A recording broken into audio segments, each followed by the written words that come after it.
Hey yo yo yo! Salut les turfeuses, salut les turfeurs, bienvenue pour un nouveau pronostic de Benoît Requin. Ok, place au pronostic du quintet du vendredi 16 février, direction Paris-Vincennes pour le prix de Château-Renard. 3 attelés, 2700 mètres, 16 partants, réunion 1, course 8, indice de confiance 2 sur 5. Petit retour sur le quintet du jeudi 15 février. Dans mon pronostic, je vous ai donné le tiercé et ça fait plaisir. Ok, c'est parti, on commence le pronostic et on commence avec le numéro 1, Eden Texas. Et on n'aura pas les commentaires de l'entraîneur, hein. Ça commence fort avec Mathieu Mautier qui est parti pêcher avec Julien Dubois et Romuald de Maurice. Tous les trois, c'est le trio gagnant, amusez-vous bien. Ah, c'est bien, bah oui, faites-vous plaisir, vous avez raison, hein. Mais ne nous oubliez pas quand même, hein, pour la prochaine fois, s'il vous plaît. Bref, ce numéro 1 me plaît bien, mais je l'ai gardé en toute fin de combinaison. On enchaîne avec le numéro 2, Enjoy the Game, et on écoute Hansen Eric Bando. Enjoy the Game n'a pas été revu depuis l'été dernier et va donc avoir besoin de compétition. Il a trouvé une place au départ, bon c'est très bien, hein, cela va lui permettre d'améliorer en fait sa condition physique en vue de prochaines courses à venir. Bon ici, face à des adversaires en pleine forme, hein, évidemment il fera son possible, hein, mais cela s'annonce dur. Ouais, clairement, ça va être chaud, hein. Bah oui, ça va être chaud, Hansen, Eric Bando, bien sûr ça va être chaud Hansen. En tout cas moi ce numéro 2, je ne l'ai pas retenu. On passe au numéro 3, Selected News, et on écoute Théo Duval d'Estaing. Selected News a terminé à sa place à Cagnes, hein, alors qu'il rendait la distance. Le chrono était très bon. Depuis, il n'avait pas d'engagement favorable, hein, et il a été éliminé. Bon, il s'est entretenu, il va se présenter prêt ici, hein. Bon, il affronte tout de même une opposition solide, hein, avec Hannibal Tuileries là en priorité. Bon, néanmoins, bon, il est compétitif pour une place à ce niveau, hein, ouais. Voilà, pour une place. Ok, merci Théo. Bah, ce numéro 3, c'est celui qui me prend le plus la tête. C'est lui mon gros regret, c'est lui mon cheval de complément en cas de non partant, donc attention, possible cassage en vue, hein. On enchaîne avec le numéro 4, Toto Barroso, et on écoute Ronnie Kuiper. Toto Barroso est toujours aussi délicat, hein, comme l'attestent ses dernières disqualifications. Lors de sa dernière sortie à Vincennes, bah, il s'est montré fautif, hein, alors qu'il était un peu fatigué, miskin. Oh, il était fatigué. On lui a dit, il va te reposer, allez, tu l'as mérité. Bref, il a bien travaillé à Grosbois, hein, et sa forme ne fait aucun doute. Ah, il lui suffirait de rester appliqué, hein, jusqu'au bout pour terminer dans les 5 premiers, mais rien n'est sûr, hein. Ouais, rien n'est sûr, hein. On peut pas dire qu'il brille par sa régularité, ce Toto Barroso. Voilà, moi je l'ai pas retenu, par contre, voilà, hein, effectivement, comme l'a dit Ronnie, s'il reste trop, il peut terminer à l'arrivée. Voilà. Donc, résultat des comptes, je l'ai pas retenu, mais il est en plein milieu de ma petite liste des possibles troubles faits. On enchaîne avec le numéro 5, Gardner Shaw, et on écoute Yannick Henry.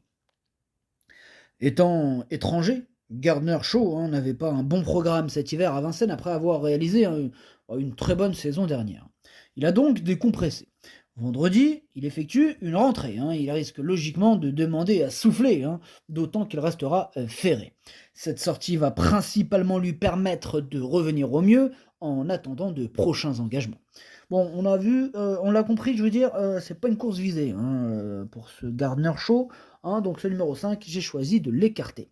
On passe au numéro 6, c'est Pinto Bob, et on écoute Caroline Ackerlund. Pinto Bob. Je n'ai pas trop d'explications, hein, concernant sa prestation dans le prix de Brest. Précédemment, Pinto Bob courait très bien, hein, à un niveau similaire. Il est resté bien au travail depuis, il évolue dans sa catégorie, il faut qu'il rassure. Bon, dans ce cas, il peut prétendre à une petite place en fin de combinaison. Une petite place en fin de combinaison, ouais, pourquoi pas, c'est pas une impossibilité ce numéro 6, c'est même un regret pour ma part, c'est mon deuxième cheval de complément en cas de non partant. On enchaîne avec le numéro 7, Belzébuth Jet, et on écoute Hansen Eric Bondo. C'est quoi ce nom, Belzébuth Jet?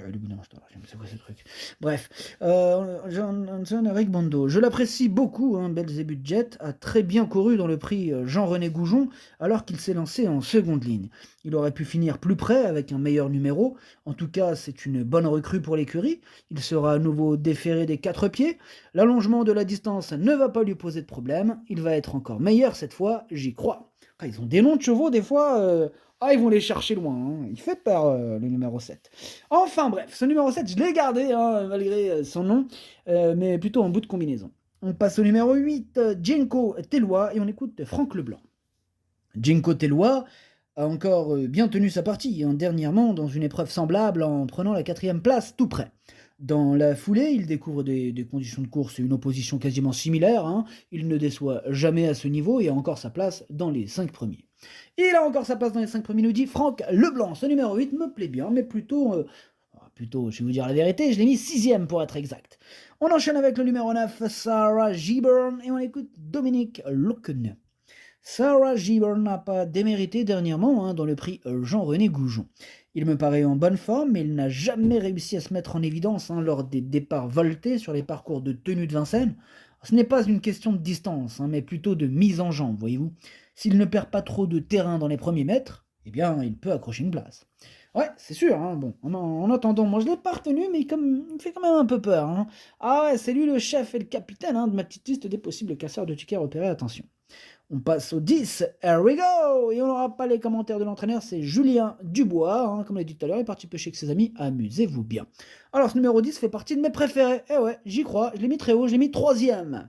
On passe au numéro 11, Gaucho Giel, et on n'aura pas les commentaires de l'entraîneur, toujours Romuald Maurice, hein, qui est toujours au même endroit avec ses amis, amusez-vous bien.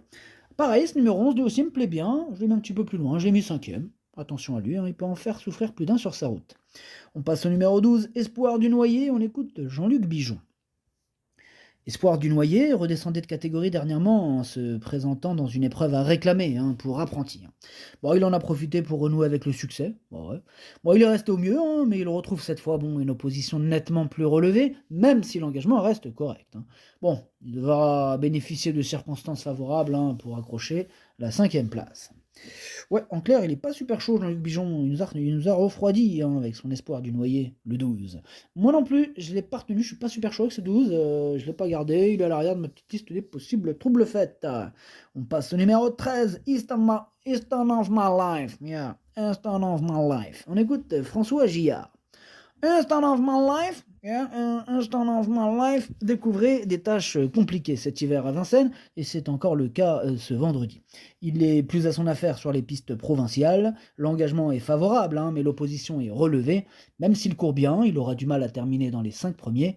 Il aura des engagements moins difficiles ensuite, notamment dans le sud-ouest. Dans le sud-ouest qui va aller... Easton of My Life. Bref, ce numéro 13, je ne l'ai pas retenu. On passe au numéro 14, Gold d'Herpet, et on écoute Cyril Chenu. Gold d'Herpet a réalisé une bonne valeur, hein, le 14 février en terminant à l'arrivée. Il était un peu bas en globules et on a remis tout cela parfait pour cette fois. Eh bien, il est capable de faire mieux ici, hein. Je crains en priorité les 7 ans. Il est meilleur quand il peut venir sur les autres, même s'il est allé de l'avant de temps en temps, hein. Bon. Ici, il devrait avoir sa place à l'arrivée. Ouais, je suis d'accord, hein, il me plaît même beaucoup ce numéro 14. Hein. Attention à lui, moi je l'ai mis 4e. Il peut faire mal. On passe au numéro 15, Hannibal Tuileries, et on écoute Charles-Marcel Bruno. Hannibal Tuileries m'a encore impressionné, hein, dernièrement, car il avait beaucoup de terrain à refaire dans la ligne droite, mais il a réussi à venir s'imposer. Oh, il m'épate. Bon, il a eu le temps de bien récupérer, hein, et l'engagement est idéal. Après 4 succès durant le meeting et un accessible, alors qu'il effectue une rentrée ferrée, hein, c'est difficile de lui trouver un point négatif. Il est en mesure de confirmer. Hein. Bon, il est super chaud, Charles Marcel, avec son numéro 15. Moi aussi, c'est tout simplement lui mon préféré, et je l'ai bien sûr installé en tête. Et on termine avec le numéro 16, Eureka Vry, et on écoute Thomas Chalon. Eureka Vry, là, il découvre un engagement idéal, hein, au plafond des gains. Là, on affronte les 7 ans qu'on avait pu éviter jusqu'à maintenant cet hiver, dont Here We Go, et surtout Hannibal Tuileries, hein, qui sont sans doute meilleurs. Bon, il va se présenter en pleine possession de ses moyens. Les circonstances de course feront la différence. Je crains les snipers, hein. Bon, courir à un mois lui convient bien. Il a sa place à l'arrivée. Quoi, il y a des snipers sur l'hippodrome? Ça fait peur. Non. Bref, ce numéro 16, j'y crois beaucoup, il fait partie de mes préférés, je l'ai mis très haut, je l'ai mis 2e. Le pronostic, ça donne 15, 16, 10, 14, 11, 8, 7, As, merci d'avoir suivi cette vidéo. N'hésitez pas à mettre un pouce bleu si la vidéo vous a plu. Pour accéder à tous mes tickets pour la course du Quintet, rendez-vous directement en description de la vidéo. À jouer avec modération. Bonne chance. Chopez-le-moi. Ciao.